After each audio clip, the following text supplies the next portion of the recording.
Nuestro podcast Café de Datos integra experiencias y lecciones que hemos aprendido como startup en Datlas.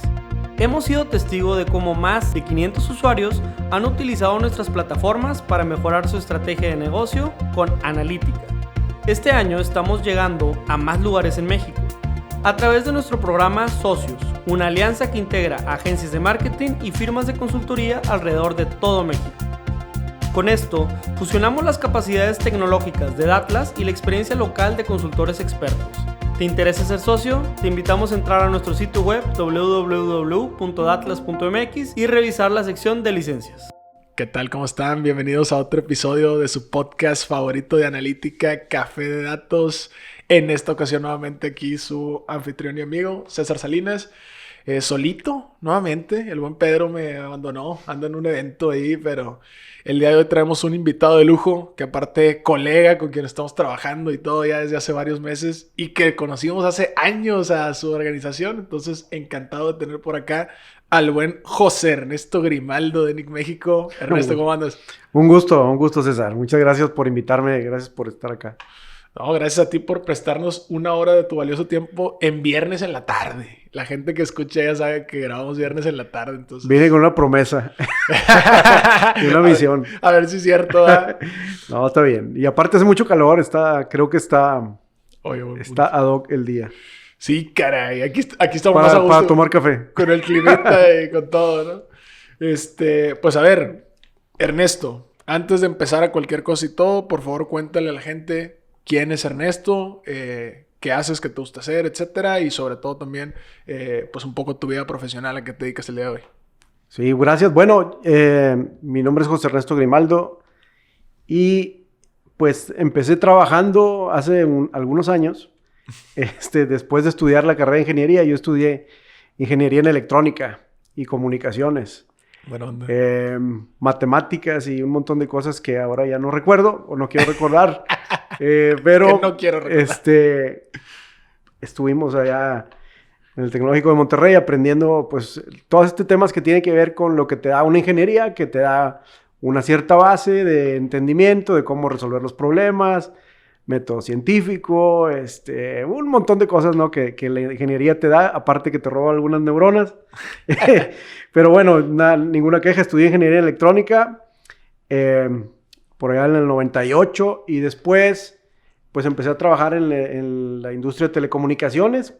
Me gusta contar esta parte de telecomunicaciones porque sobre todo a los chavos les digo ahorita, telecomunicaciones en aquel entonces había un aparato en tu casa. Sí, un aparato que tenía un cable, ¿verdad? Y ese cable se conectaba a la pared y resulta que timbraba, hacía ruidos, ¿verdad? Y cuando hacía ruidos, tú lo levantabas y había una persona que te estaba hablando. Del otro lado. Del otro lado. Y entonces esas eran las telecomunicaciones, era telefonía fija. Yo empecé trabajando en Avantel, que era telefonía de larga distancia.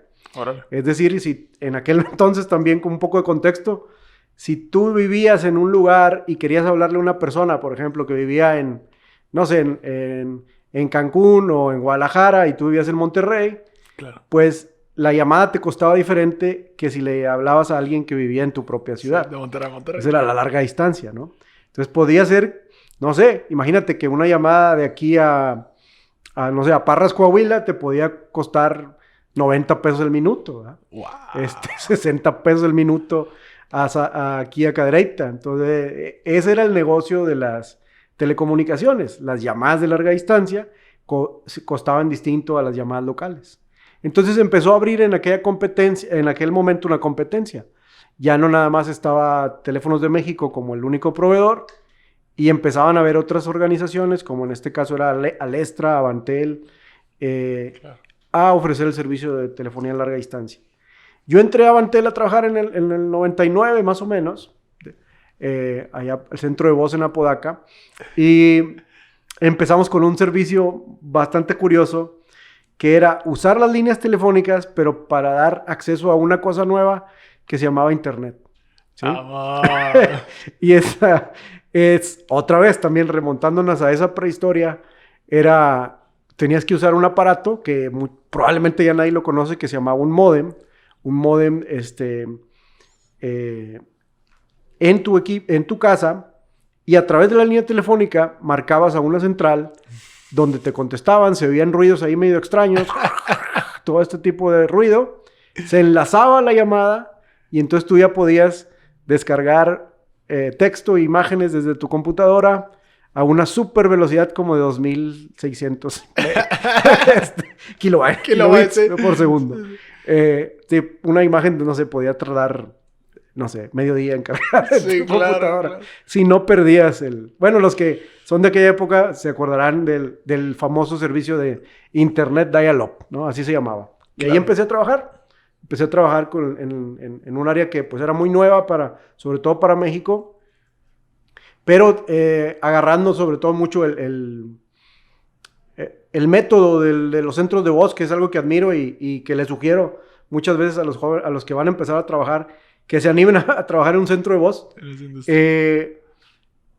Te da unas tablas bastante impresionantes por los procesos que giran alrededor de la atención telefónica. Es una recomendación que yo le haría a los que andan buscando chamba. Vayan a un centro de voz y van a aprender bastante, la realidad. Bueno, ahí empecé yo.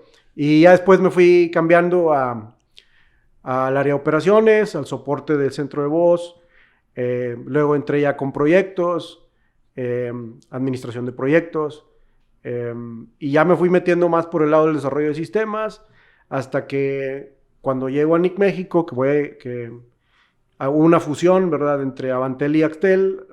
Axtel compró Avantel. De hecho, aquí al lado eran las oficinas de Axtel, sí.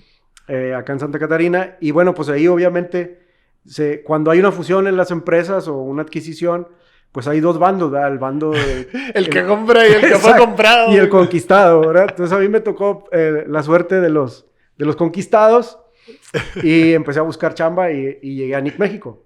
Nice. En NIC México llegué como administrador de proyectos, gerente de proyectos de desarrollo, y ya después ahí me pasé pues a la administración de los nombres de dominio, que ahorita les platicamos qué es un nombre de dominio. Sí, eso es lo que te iba a decir, porque creo que, a ver, telecomunicaciones y lo que has contado de Avantel y Axtel, creo que todo el mundo por lo menos tenemos en la mente una referencia, ¿no? Sí. La referencia, y sobre todo ahorita con el caso bien coloquial que dijiste, me acuerdo mucho de cuando el internet dependía del teléfono, en el sentido de ¿quién descolgó? Porque ya te desconectaba. Sí, perdiste todo y volver a empezar, ¿no? Sí, imagínate, sí. Como dices tú, la imagen que llevaba media imagen, ya volver a empezar porque te desconectaron ahí porque alguien descolgó el teléfono, pero creo que está interesante. Ahora, llegas a NIC en un momento, pero cuéntanos, antes de que nos cuentes el rol o las actividades, cuéntanos qué es NIC México como tal.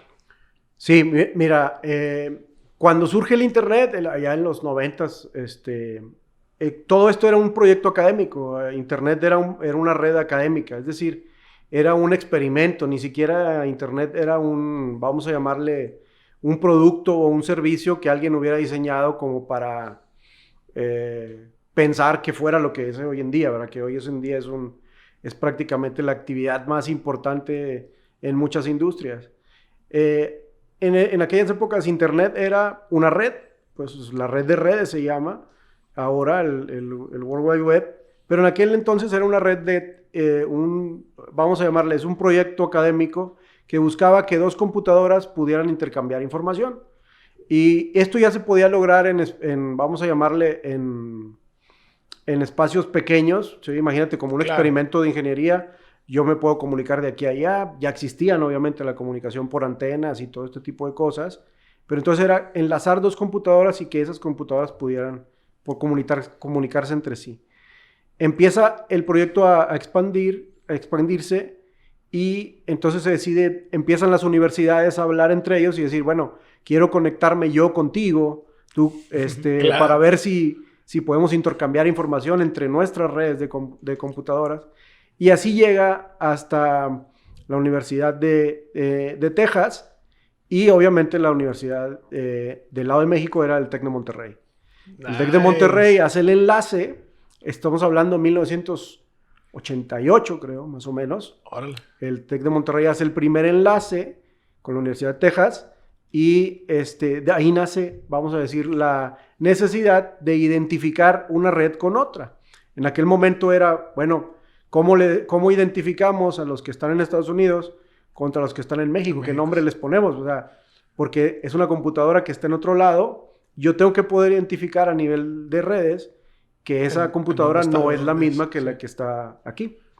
En ese entonces se empieza a gestionar, obviamente, todo el protocolo y surge el sistema del DNS, el Domain Name System, y ahí se asigna un identificador para México, y así como se asigna para México, se asignan para distintos países. Lo que se conoce ahora como el Country Code, que es el código de país, eso es lo que hacemos nosotros del lado del MX. El Country Code viene siendo todas las terminaciones de 2 letras o identificadores de 2 letras que en la red representan un país, ¿sí? Claro. En el caso México es .mx, Argentina es .ar, CO claro. es Colombia. US es Estados Unidos, te vas a FR, Francia, IT, Italia, y así en todas partes del mundo. La mayoría de los países, no todos, pero casi todos los países tienen un identificador propio. Entonces, cuando tú veas en internet una página o algo que termina con 2 letras, es un país, representa un país, aunque lo puedes usar para otras cosas, como el caso de los nombres de dominio.io. Cuando tú entras a una página que dice .io, o ahora muy recientemente AI, ¿verdad? Se puso de moda. Se pone de moda. Bueno, representan un país. Lo interesante es que encuentres qué país representa, por ejemplo, ahí. Es Antigua, es una isla, Antigua, no me acuerdo, inglesa, creo. Órale. Es el punto ahí. Ahorita lo usamos como darle una interpretación de inteligencia artificial. Sí, de artificial. Uno de los casos más sonados de los últimos años es el punto TV, ¿verdad? Que nosotros pensaríamos que es de televisión, pero no, es una isla que se llama Tuvalu. De hecho, tiene muy poquitos habitantes. Oye, qué pero bueno. el nombre de dominio, que es lo que tú tecleas en la URL, es lo que mantiene a la isla hoy en día. Entonces, hay casos bastante interesantes dentro del universo de los country codes como nosotros, como el MX, y eso es lo que hacemos en NIC México, administrar los country codes, más bien el country code de México, .mx, para que la función es, somos un directorio, así es como funciona Internet, como si fuera un directorio telefónico. Ahorita me tengo que remontar otra vez a la historia, pero bueno, haz de cuenta que en tu iPhone, para no poner ejemplos más actuales, para no verme tan old school, haz de cuenta que en tu iPhone todos tus contactos tú les pones un nombre, pero no te sabes el número de teléfono de alguien. A lo mejor te sabrás el celular tuyo o el de tu familiar más cercano, ¿no? O el de tu novia, a lo mejor te lo sabes de memoria, pero ya más no te sabes, 5 o 6 ya no te sabes, ¿no? ¿Y cómo lo guardas en tu libreta de contactos? Pues con un nombre familiar. El sistema de nombres de dominio hace lo mismo, porque cada página o cada dirección de internet está asociada a un número de IP, que son una buena cantidad de dígitos, ¿sí? Sí. Entonces, para memorizar uno, yo creo que es muy difícil que alguien se sepa una dirección IP. Entonces, imagínate tus diferentes direcciones o sitios que quieres consultar, que tuviéramos que memorizar la dirección IP. Es algo prácticamente imposible.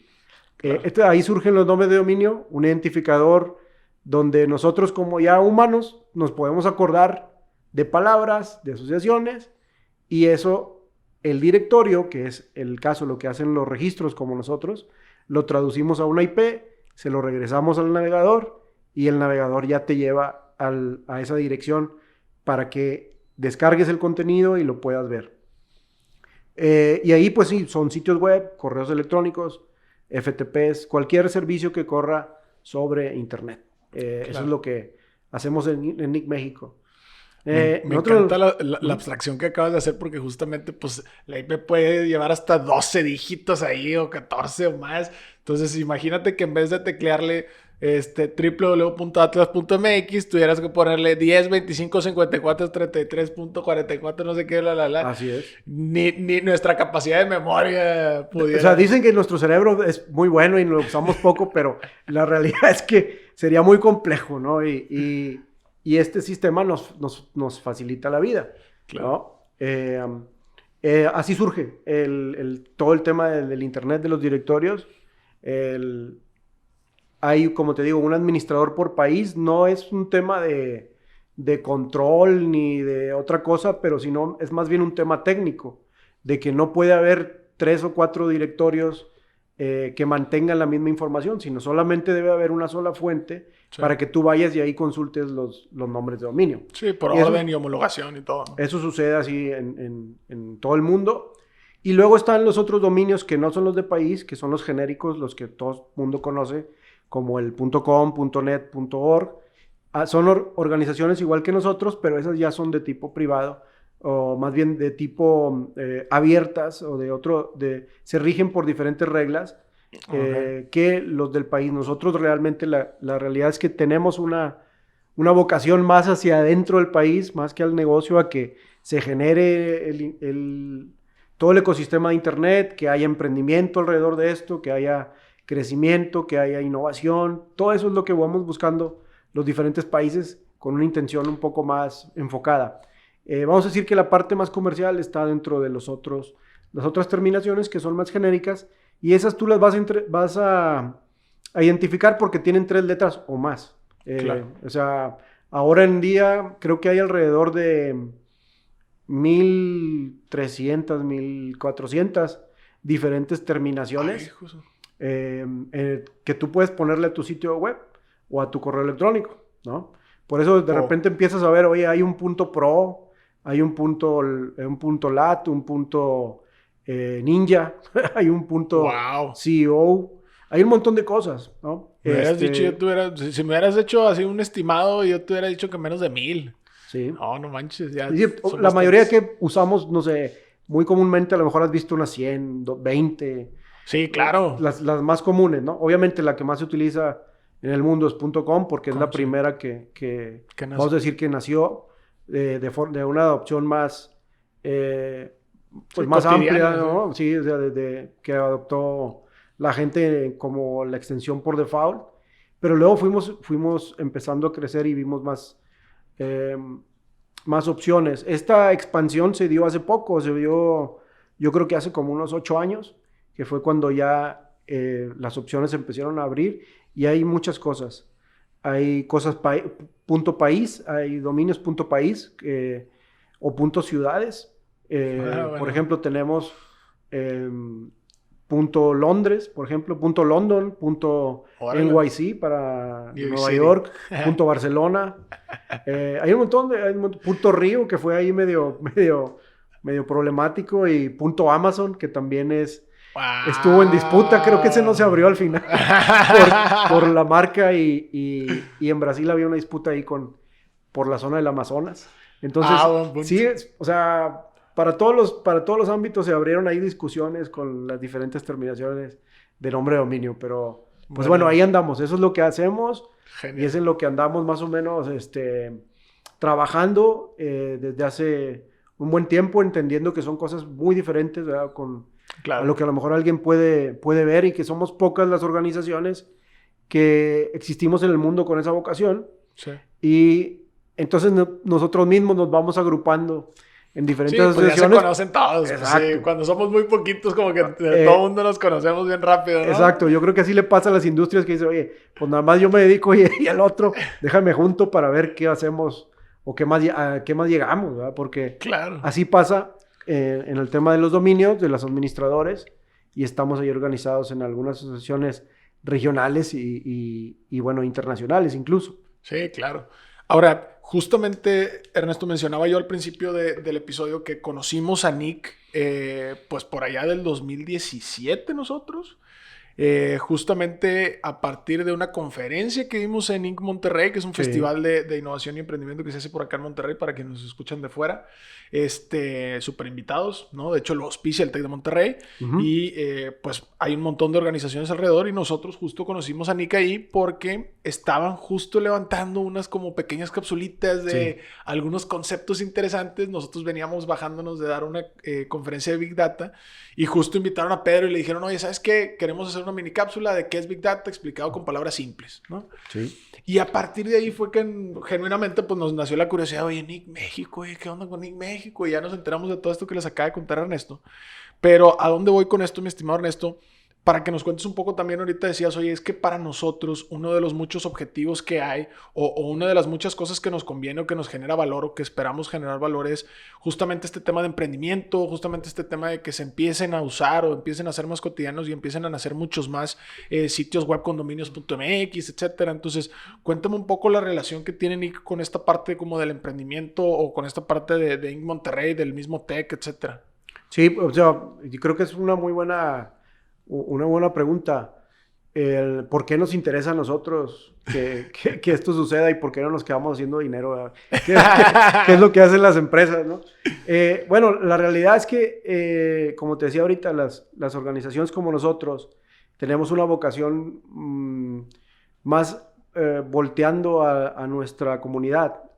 Y en este caso, nuestra comunidad de Internet, si la podemos ver así, pues la conforman diferentes sectores. Obviamente la población que vive en México, pero luego después también el sector académico, el sector tecnológico, Claro. El sector comercial, los gobiernos, las escuelas, como te decía, el sector educativo.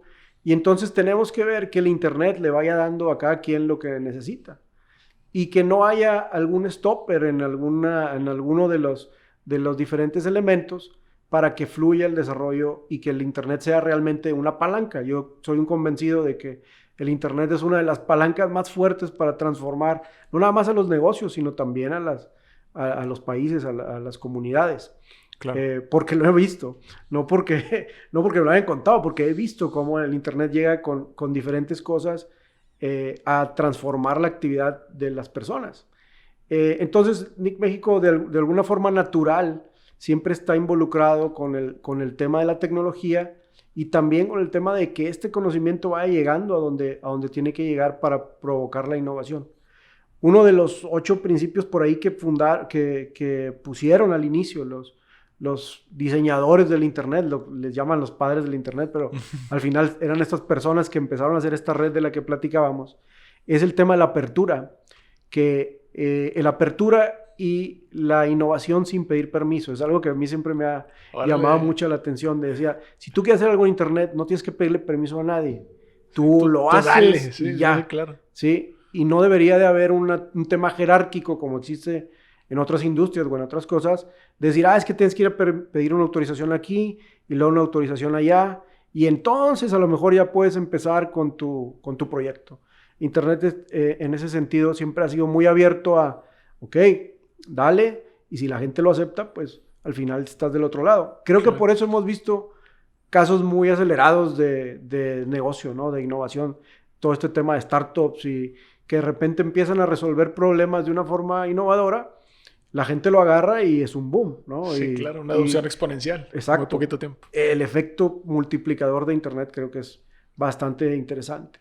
Entonces nosotros convencidos de esa parte, lo que hemos buscado es desde Nick México, que eso llegue a nuestras comunidades, que no nos quedemos atrás de otros lugares del mundo y que tengamos acceso a todo esto. Y creo que en general los últimos años hemos ido avanzando bastante bien, hemos ido recuperando terreno y hay una buena cantidad de personas que ya utilizan Internet. En este caso creo que somos uno de los países que tenemos un muy buen nivel de penetración de Internet. Ya creo que andamos arriba del 60% de la población. Creo que por ahí tenemos, si mal no recuerdo, 90 millones de personas ya utilizando Internet. Somos 130, ¿verdad? Sí. Millones de mexicanos. Bueno, tú de números yo creo que ahí también me sé algunos.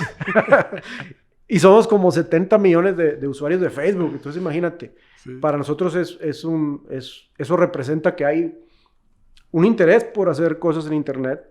La parte donde tenemos el reto, pues es en cómo llevamos a la gente a la parte más productiva. Porque, por ejemplo, nosotros tenemos 1.3, 1.4 millones de nombres de dominio nada más.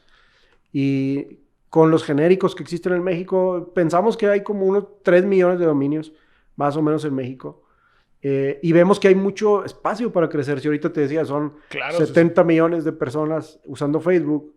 O somos como 7 millones de empresas, ¿no? Más o menos. Claro. Algo así, unidades económicas. ¿Sí? Entonces, pues todavía hay un espacio para crecer y para que la gente encuentre su su utilidad de Internet y eso es lo que queremos hacer con el tema de la difusión, a que llegue a dar el brinco de ser un consumidor, que es algo que a lo mejor es cultural, no sé, de nuestro país, vamos a decir, de nuestra gente. Nos consumimos mucho en Internet. La gente de Google, de YouTube, nos platicaba que somos el país más que pasa más horas viendo contenido en YouTube. Contenido, claro. O sea, en toda América. Inclusive estamos ahí peleándonos con Brasil en la cantidad de horas. Pero obviamente el nivel de población, Brasil tiene mucha más gente que México.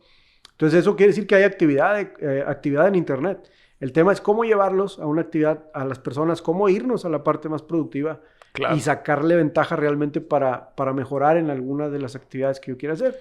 Que no necesariamente es trabajar, ¿verdad? Puede ser vender, pero puede ser que yo quiera poner mi portafolio, no sé, un montón de cosas que puedes hacer, ¿no? Eso es lo que te iba a decir, porque seguramente, a ver, me acabas o nos acabas a todo el mundo de contar justamente esta transición de cómo empezó ese primer internet y esos modems, más, como dices, old school. Análogos, a los nuevos modems que ahorita conocemos, que es ya la cosita así de conectado a la fibra óptica y ya está, ¿no? Que avienta Wi-Fi y todo bien padre, ¿no? Pero seguramente te tocó también ver, a lo mejor más socialmente hablando, pero el tema de booms como el comercio electrónico, ¿no? Sí. Que seguramente a lo mejor en términos de lo que ustedes ven como temas de dominios y temas de páginas y todo, pues seguramente fue una revuelta muy dura. Oye, en el momento en el que nacen los smartphones, seguramente también, digo, no sé, se me ocurren a mí como hitos históricos que yo he vivido, que he escuchado, ¿no? Pero seguramente causaron revuelo en esa adopción que tenía la comunidad al respecto. Sí. Para ti en lo que te ha tocado ver, ¿cuál ha sido así como que el mayor como cambio social o algo así que hizo que volteara a la gente justamente a adoptar más esta parte como productiva del Internet? Mira, yo creo que tiene que ver con el que nos damos cuenta que a través de Internet nos llegan soluciones a nuestros problemas, ¿sí? Y a mí me gusta contar el caso porque es como un tema ahí de medio...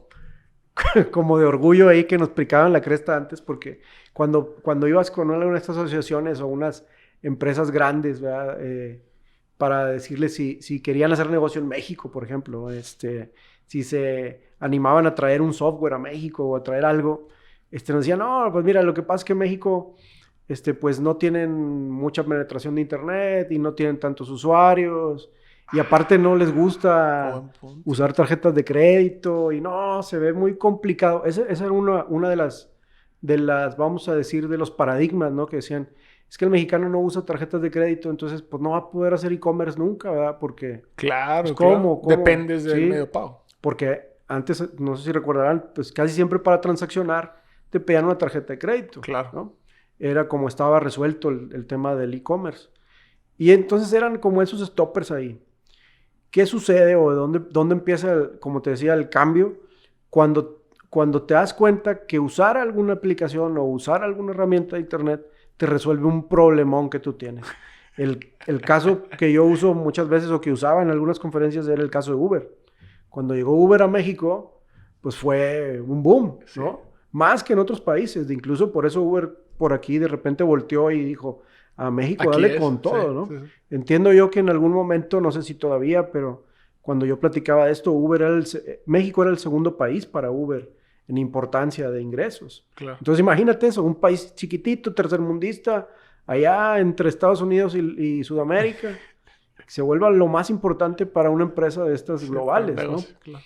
Entonces, ¿eso qué quiere decir para nosotros? En este caso para mí era, a ver, el mexicano sí puede usar una app, sí puede descargarla a su móvil, sí puede pagar con una aplicación, ¿sí? O sea, no es que no sepamos, o sea, el tema es que no me das la motivación para hacerlo, no lo tenía. Entonces, tú me dices, oye, no me voy a subir un taxi, me voy a subir un carro que me regala un agua. Bueno, en aquel momento era más común. Estaban muy padres los Uber, ¿verdad? Ahí, un saludo para la gente de Uber, pero saben que tienen esas oportunidades ya ahorita, ¿verdad? Sí. Con el tema de la competencia, pero antes era, me subo, me dan mi agüita, oye, llegan a tiempo, llego seguro, llega en 5 minutos, o sea, wow. Pues, sí, la trazabilidad. Sí, o sea, y aquí sé de dónde viene y sé para dónde voy. Entonces estaban resolviendo un problema muy fuerte que era el tema de la movilidad, ¿verdad? Sobre todo en algunas ciudades. Entonces la gente lo agarró y lo adoptó. Y fue un boom. Y tanto así que te digo, creo que le va muy bien a México. Entonces eso para mí era como romper un paradigma, decirles, oye, pues ¿qué más quieren traer a México? Si ellos pudieron. Claro. ¿Sí? ¿Qué más quieres traer? Ya tienes el antecedente. Lo que quieras puedes hacer. Y ahora se ve, creo, ahora lo estamos viviendo y eso me da bastante gusto, que hay muchas soluciones que ya piensan en México como como un trampolín, ¿verdad? Como una plataforma, decir, oye, llego a México y de aquí me voy a Latinoamérica y brinco más abajo. No, incluso los escuchamos decir, si la hago en México, ya la hice en X o Y o Z otra geografía. O sea, ven a México como decías ahorita al principio de, aquí hago las tablas. O sea, si la hago aquí, ya puedo dominar la mitad de los mercados que a lo mejor están acá por Latinoamérica o lo que sea. A nosotros también nos ha tocado escucharlo justamente de algunos clientes también. Sí, te darás cuenta que hay emprendimientos, ¿no? De repente había ahí, decían me llamaba la atención que decían la invasión colombiana, ¿no? Decían que venían las startups colombianas a ponerse en México, a ubicarse en México. Sí. Pues digo, eso hay algo de interés en este mercado. Pero también es por el tema de la adopción. O sea, si la gente no empezara a utilizar estas cosas, claro, eso definitivamente fuera distinto.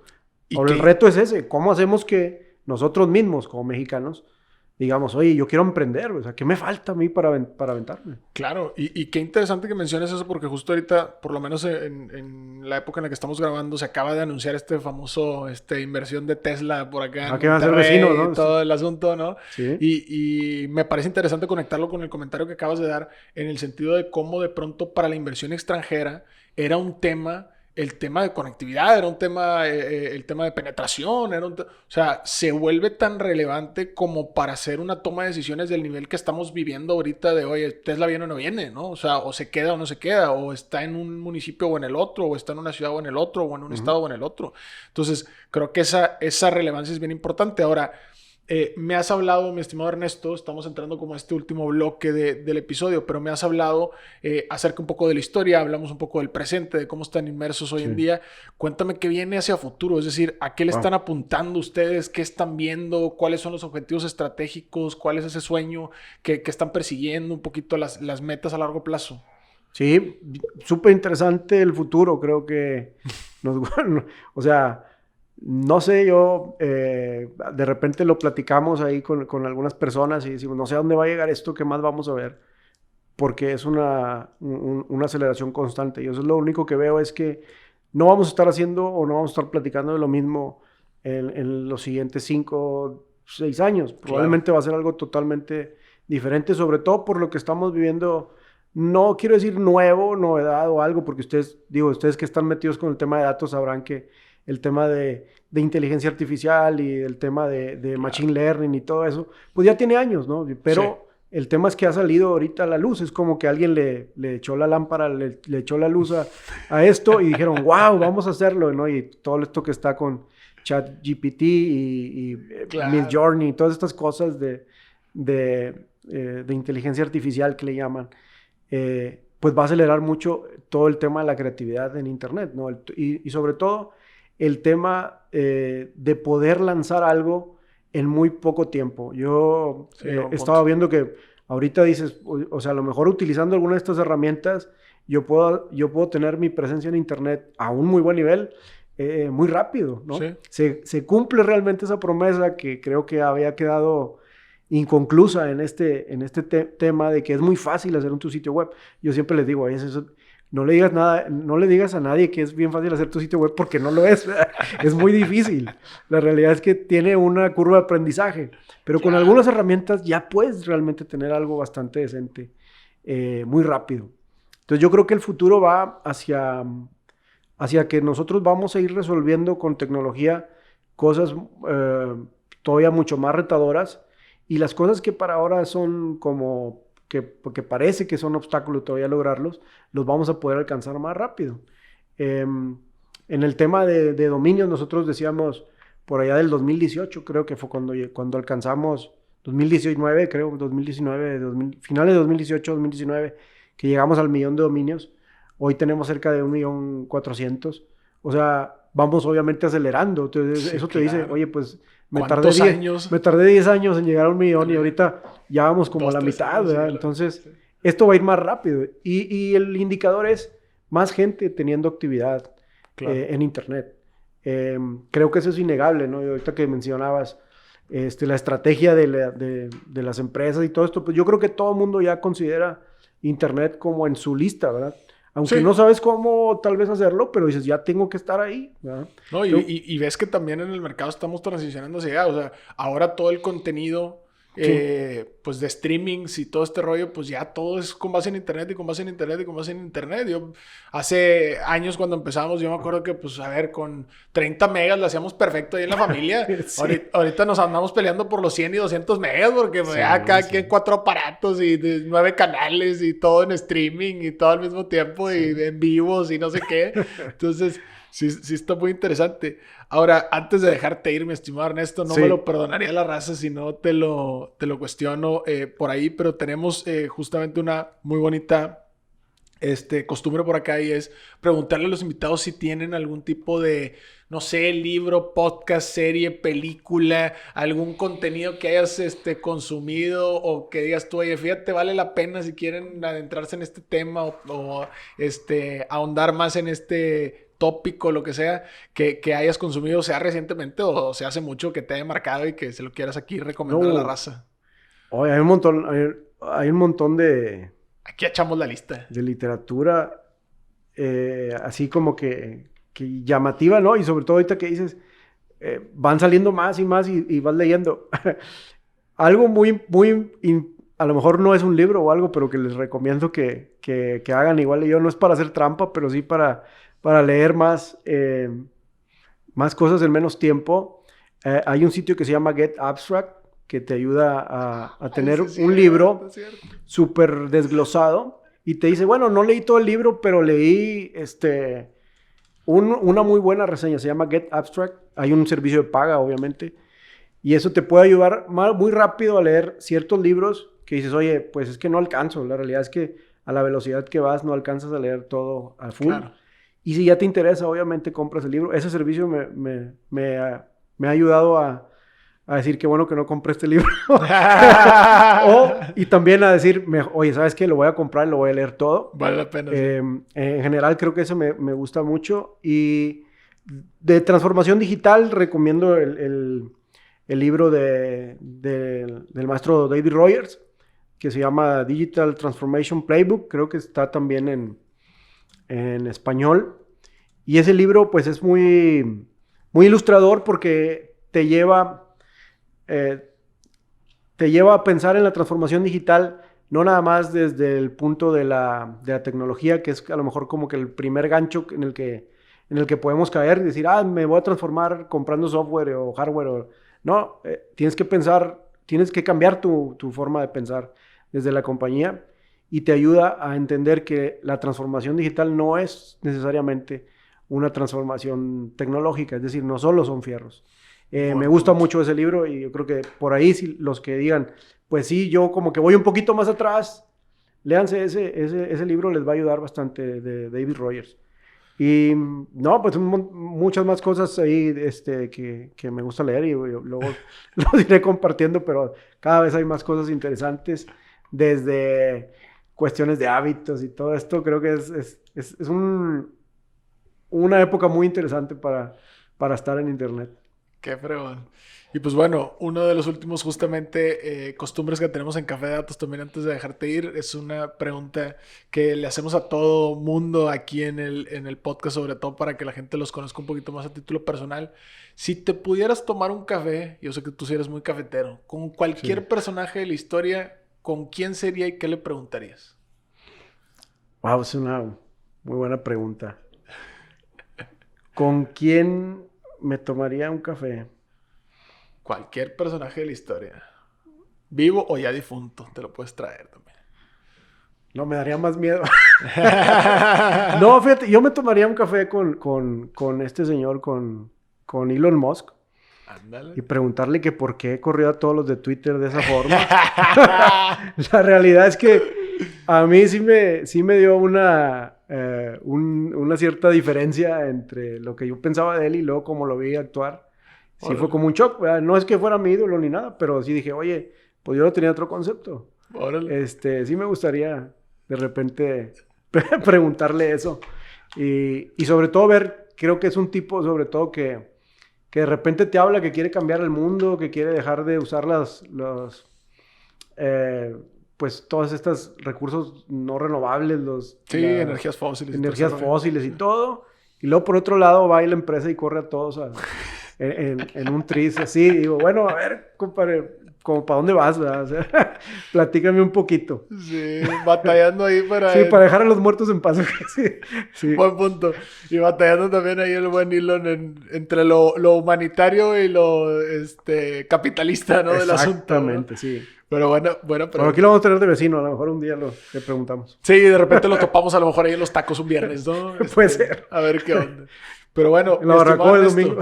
Estamos llegando al final del episodio. Agradecerte el tiempo que nos has brindado, esta hora de tu tiempo en pleno viernes, para dejarte también irte a disfrutar y descansar con tu familia y todo. Muchísimas gracias a todos también los que nos escucharon. Todas las referencias que acaba de dar Ernesto de los libros y todo, se las vamos a dejar en la descripción del episodio. No se estresen, no le tienen que devolver ni lo tienen que anotar, no pasa nada, sobre todo si van manejando, por favor. Pero les dejamos las referencias acá, les dejamos también el LinkedIn de Ernesto por si quieren conectar con él o con México, gracias. También sin problema. Y pues nada, recordarles que todos estos temas justamente de transformación digital, de innovación, de analítica de datos, de internet, de dominios MX y todo, van mejor con su cafecito. Nos vemos a la próxima. Ánimo. Bye bye. Gracias. Hasta aquí el podcast de hoy. Gracias por escucharnos. Puedes seguir disfrutando de tu café y aprendiendo de analítica de datos en nuestro blog con más de 180 columnas acerca de analítica, emprendimiento y transformación digital. Visita blogdatlas.wordpress.com y disfruta del contenido. Finalmente, no olvides suscribirte a Café de Datos, el podcast de la startup Datlas. Hasta la próxima.